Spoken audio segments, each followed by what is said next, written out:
in order to have a fleet account, we will need a hub account.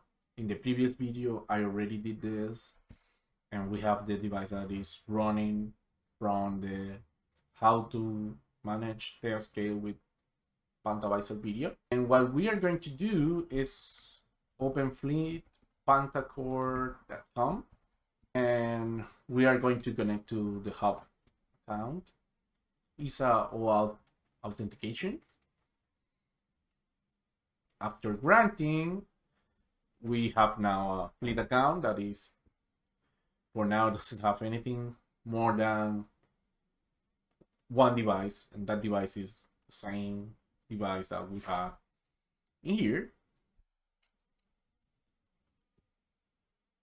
Let's see the channels. We don't have any channel yet. We don't have any release yet because we don't have any channel. But that's basically it for now.